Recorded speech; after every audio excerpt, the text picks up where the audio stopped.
and welcome to a sunny Bologna and a freezing Tagliatelle room. So, everyone, I'm Riccardo Magliocchetti. I work in observability at Elastic, where I maintain our Elastic distribution of OpenTelemetry Python, and I'm also a maintainer for the OpenTelemetry Python project. In this talk, I want to show you how to add observability to a Python application using OpenTelemetry, and doing that without changes to your application code. This kind of instrumentation is also known as autoinstrumentation or zero-code instrumentation. So today we see, first we look at the OpenTelemetry operator. That is a Kubernetes operator to manage an OpenTelemetry collector instance and to inject also the Python autoinstrumentation into your Kubernetes pods. Then we take a look at the OpenTelemetry Python own autoinstrumentation solution based on the OpenTelemetry instrument wrapper. And after that, we'll take a brief look on how to add autoinstrumentation programmatically using just 2 lines of code.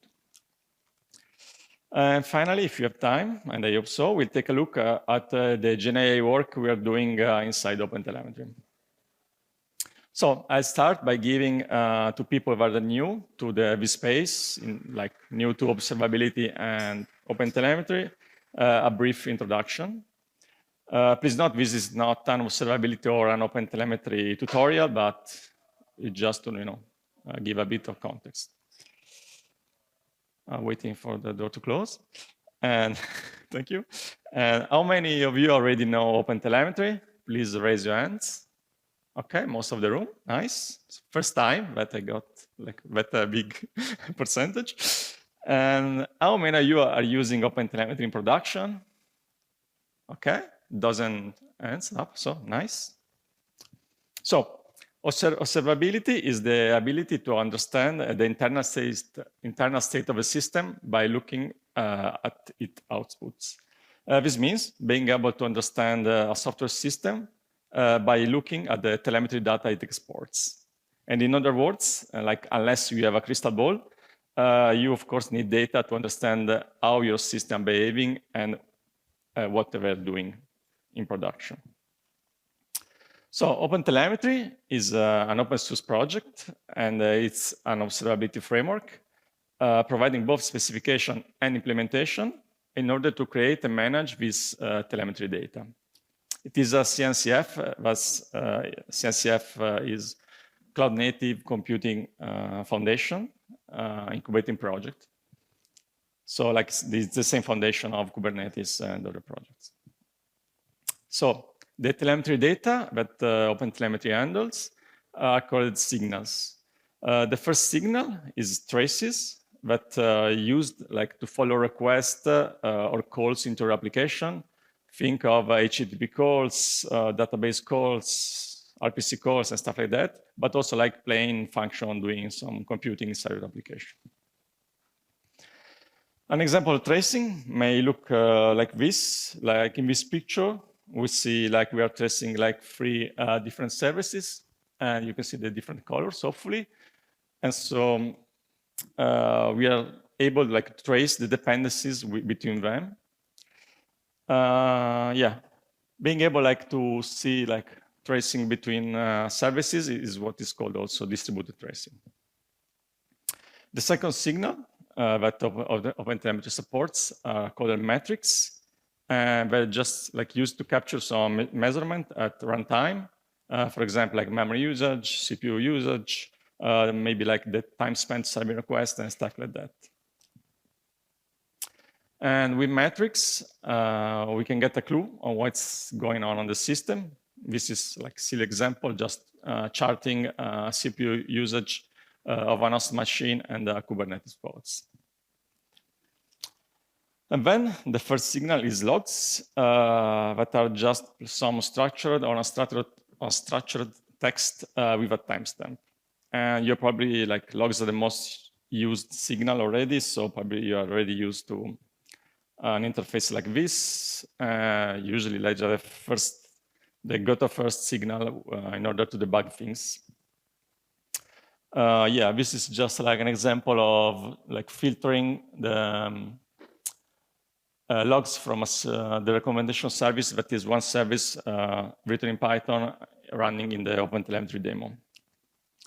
I hope this is like nothing new to you.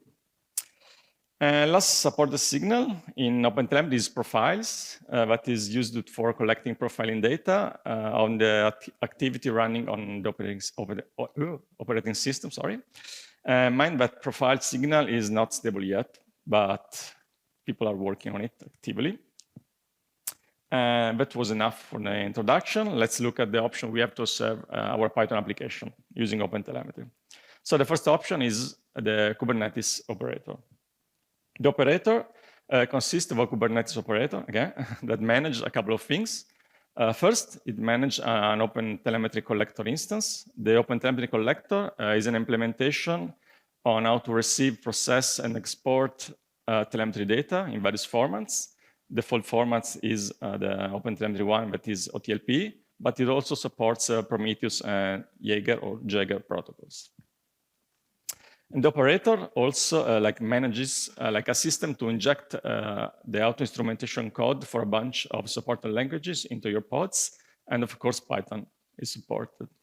And for Python, this works quite simply, just by copying the Python OpenTelemetry code, auto-instrumentation code, to a volume that is then mounted into the application pod.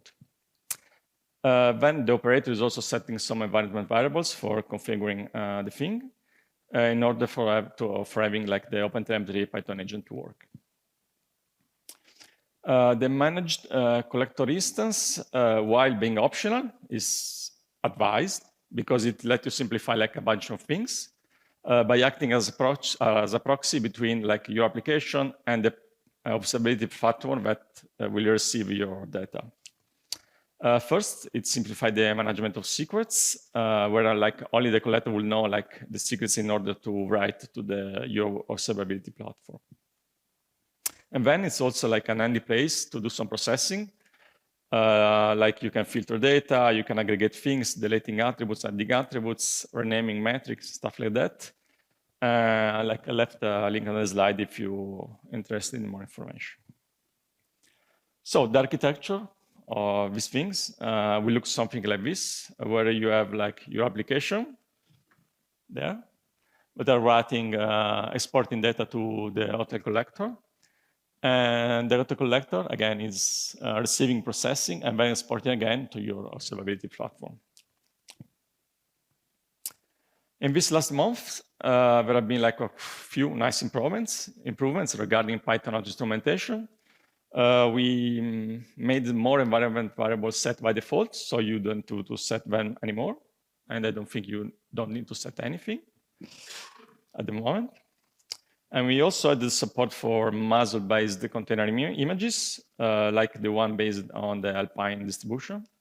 Please note that this work not only improved the life of people using the OpenTelemetry collector, Kubernetes operator, sorry, but also the ecosystem, because we started the work on making binary wheels for the gRPC.io library for ArcGIS64 on Muzzle. And it took a while, but in the end we got them. And this is a big deal because I don't know if you are using gRPC.io, but it takes ages to compile in CI. Now, let's look at some YAML, because why not? And this is what is required to configure the operator inside Kubernetes. So this is a toy manifest, where the bulk of the spec is just the OpenTelemetry collector configuration. And literally, all this stuff from spec down is the collector configuration. So the interesting bits that are highlighted in light green, or whatever you call this color. So the interesting bits are, first, we are setting two receivers, one for gRPC listening on port 4317, and the other one for the HTTP port buff interface listening on 4318. And the HTTP one is the default used by Python auto-instrumentation in Kubernetes operator. The other interesting thing, and this is why, because this is a toy manifest, YAML. We are just exporting to the collector logs, so we are not seeing data anywhere. And here you'll have to configure like an exporter with the data and the specific receiver in order to write data to observability platform. And yeah, this is like what is we call pipelines, but it's just like a description on how we want to receive, process, and export our stuff. Then you have to set up the instrumentation resource for your Python services. And again, the only interesting things here is that we are setting just a local endpoint on port 4318, that is the HTTP one I showed before. And this is just like configuration for the Python auto-instrumentation. We don't go into details about that. Then this is like the deployment manifest of your application, but may look something like this.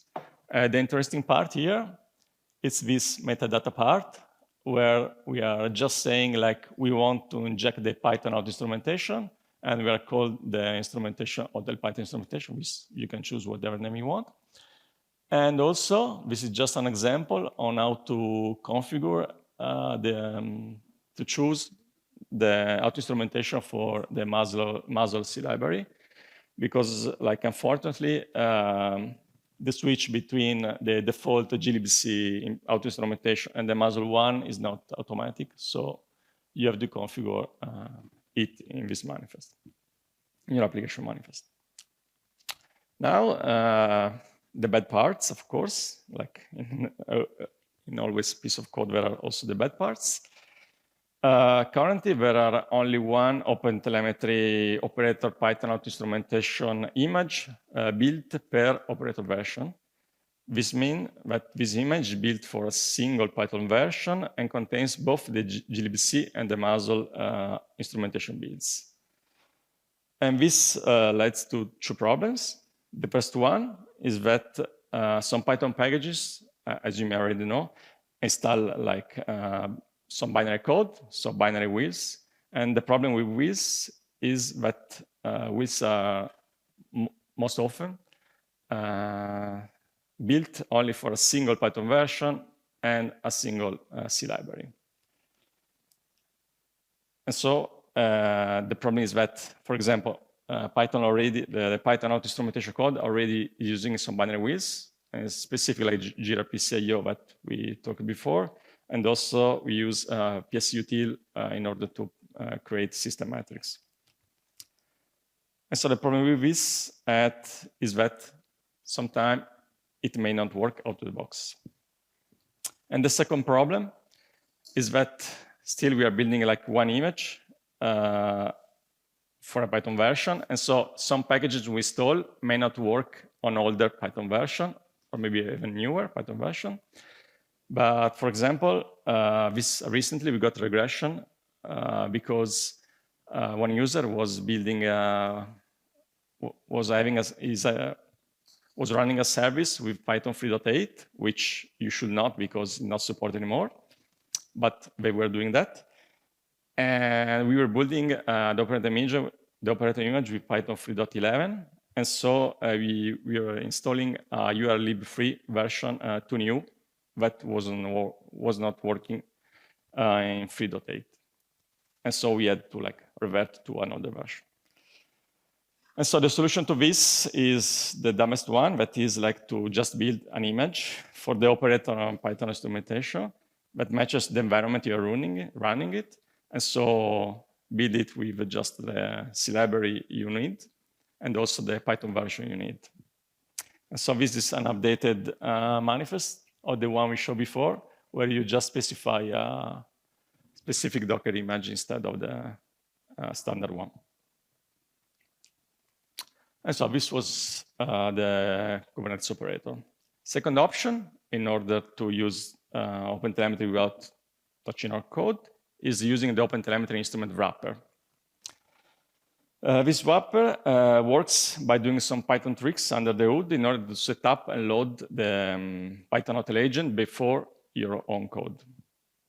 I'll show you an example. This is taken from the elastic distribution of OpenTelemetry Python I maintain, but it's just a basic Docker file, so you probably recognize it.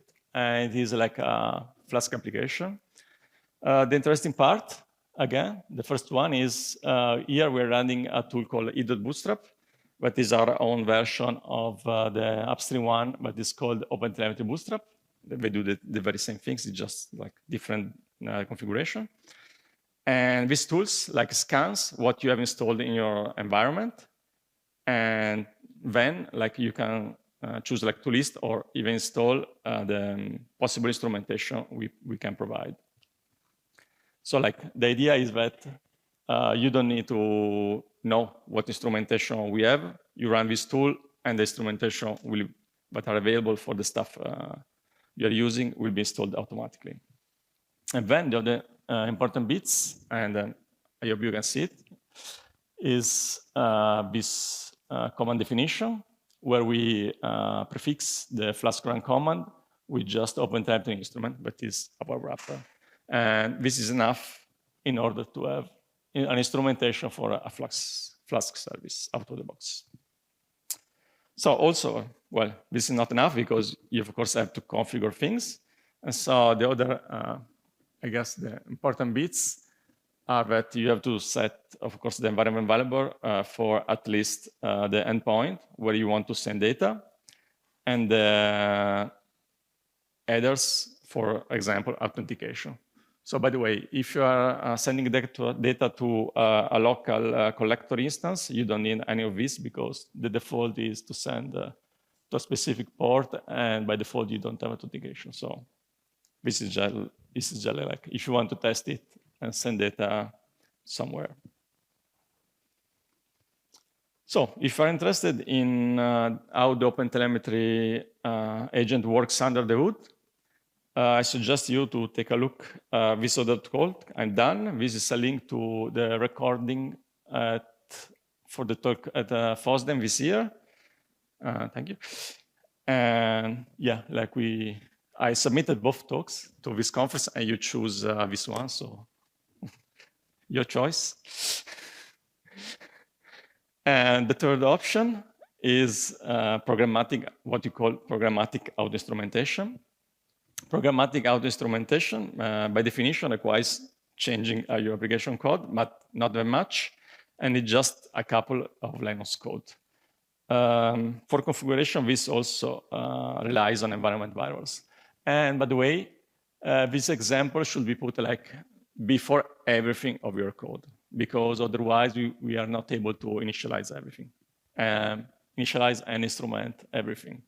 But again, this is like maybe useful maybe in CI stuff where probably you have maybe some random scripts, but also like I don't know what they are, but they told me that people are using this in Databricks jobs or something like that in CI, and they were like happy with the solution.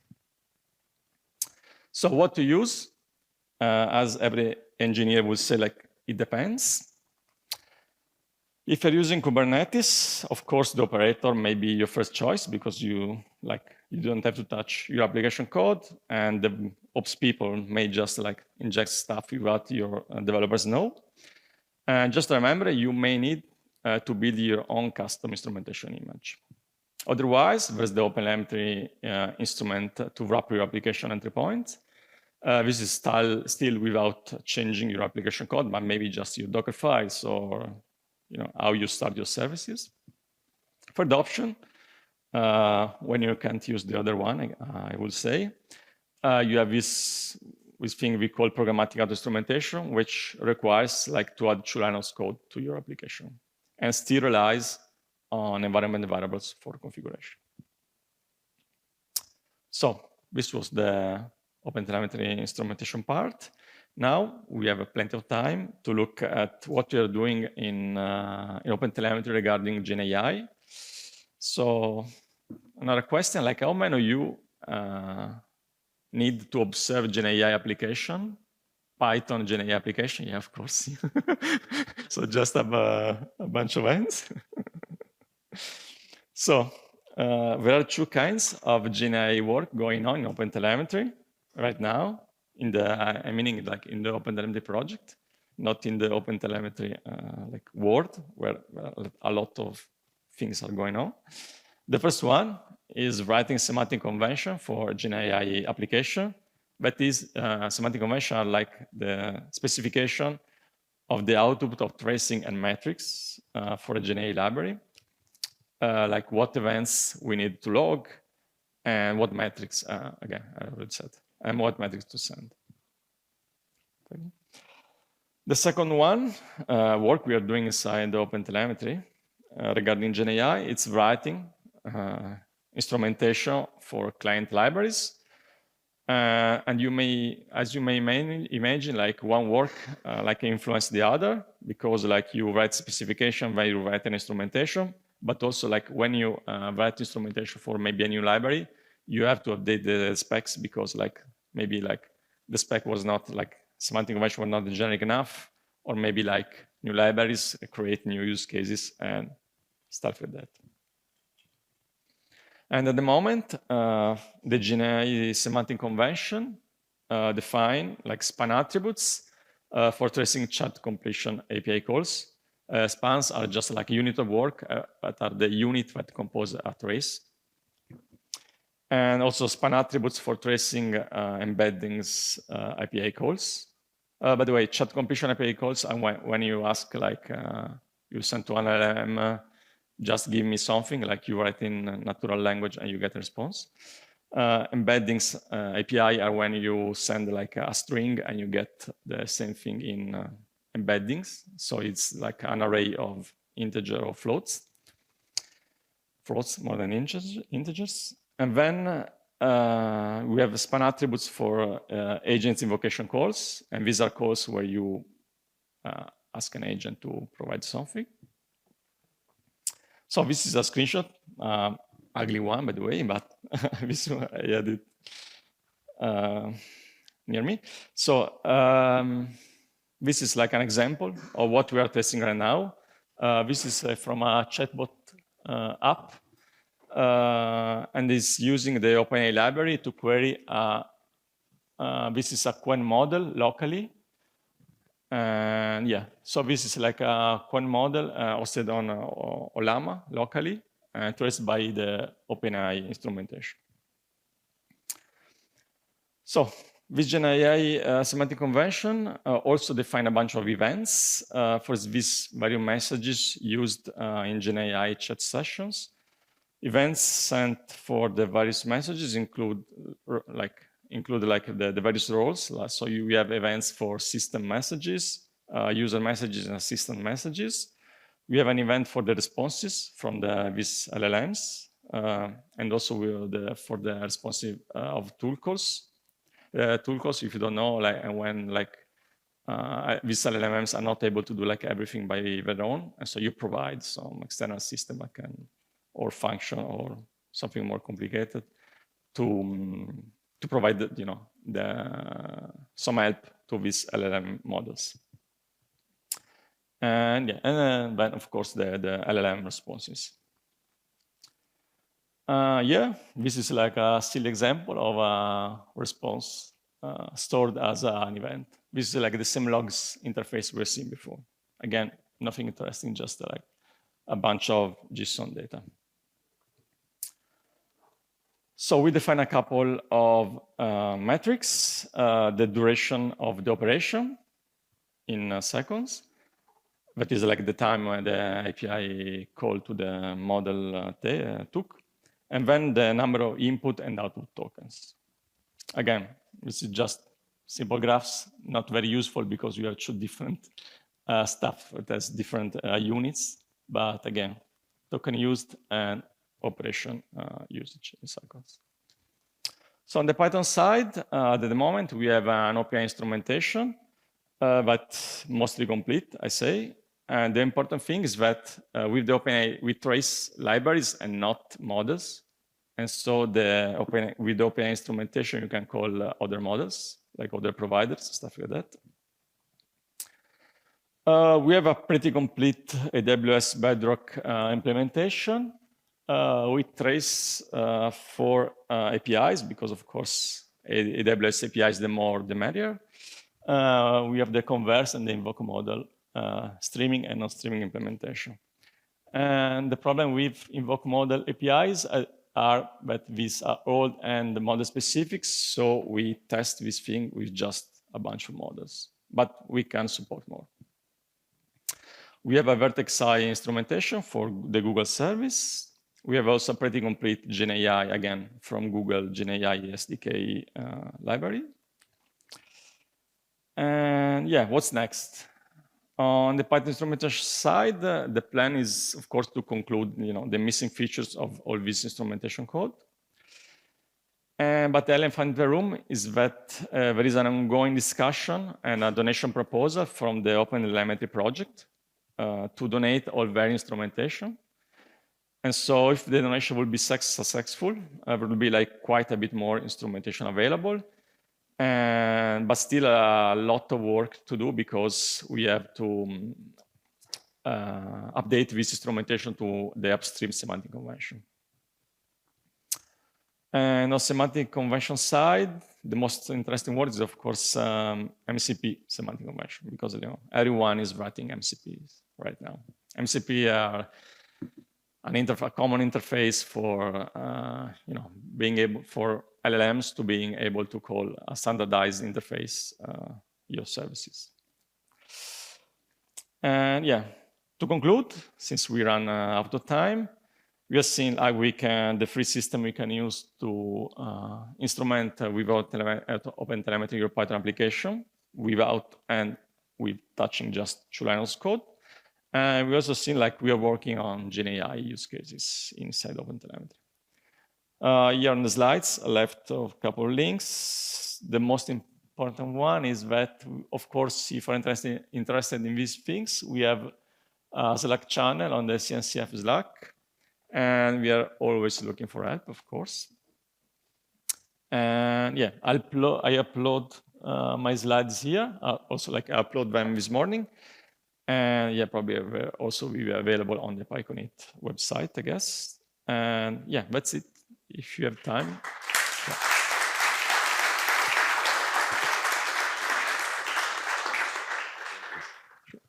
Thank you. So we have a few times, 3 minutes, I think, and some questions. So I'll start directly with the first one. Does OpenTelemetry instrumentation SQLite and OpenTelemetry instrumentation urlib get installed on Bootstrap install command automatically? Yeah. Okay, this is fast. So yeah, if you run the OpenTelemetry Bootstrap or e.bootstrap, it will scan your virtual environment. Sorry. Hello, cameras. No, okay. The SQLite and urlib that are already on the standard library.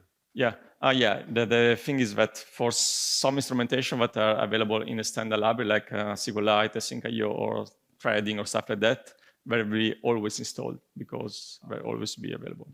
Yeah. Okay, go to the next one. Does the GenAI telemetry utilize the same OpenTelemetry infrastructure? Yeah, of course, yeah. Yeah, straightforward. What are the best supported dashboard / exporter to start using OpenTelemetry?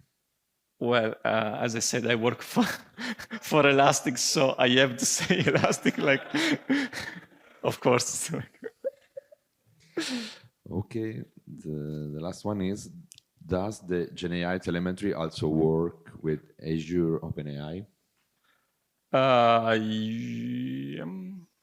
Yeah, I think we have test runs, maybe I wasn't clear before, we are instrumenting libraries. And so if you're using the OpenAI library, querying Azure OpenAI, it really works just fine. Yeah. Okay, thank you again, Riccardo. Thank you. the slide.